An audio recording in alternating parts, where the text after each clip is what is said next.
Toni Cade Bambara. Miltonia Milton Cade was born March 25, 1939 in New York City, where she was raised by her mother in a single-parent home. She was a student of the Harlem Renaissance and was encouraged by her mother to become a writer. She was a brilliant student. With the support of her mother, she graduated high school 6 months ahead of her class. Bambara graduated from Queens College in 1959 with a bachelor's degree in theater arts and English. That same year, she published her first short story in Vendome magazine titled Sweet Town. During the 1960s, Bambara lived in Milan, Italy for a year before returning to New York and becoming a social worker. She also became an occupational therapist, director of programs in her neighborhood, directed a theater program, gained her master's degree in modern American fiction at New York City College, and published her short stories in Red Book magazine. Bambara taught at City College from 1965 to 1969, when she became an associate professor of English at Rutgers University. Bambara found her grandmother's sketchbook, which was inscribed with the name Bambara. She eventually changed her name legally to Toni Cade Bambara in 1970.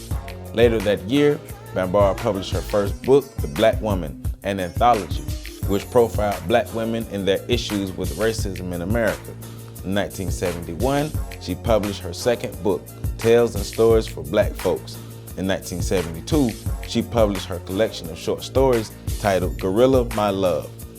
Bambara studied women's organizations in Cuba and Vietnam from 1973 to 1975. She was interested in how these movements were effective and how she could use the information for her people. Atlanta, Georgia became the home of Bambara and her daughter in 1974 as she began teaching at Spelman College. At Spelman, she created the Pomoja Writers Collective, an organization she used to help foster the next generation of Black writers. Bambara published her second short story book, The Seabirds Are Still Alive, in 1977.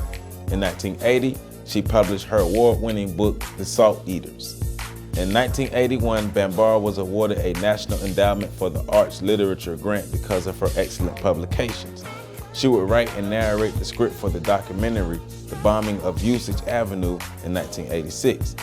Later that year, she would win the Best Documentary Award from the Pennsylvania Association of Broadcasters. She also won the Documentary Award from the National Black Programming Consortium in 1986.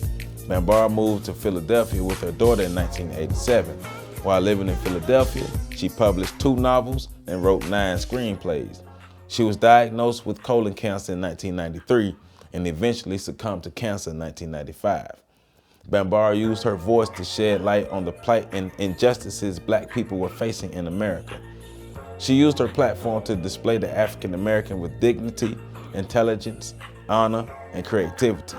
She also believed in empowering the next generation. She often used her platforms to cultivate and promote the talents of up-and-coming writers.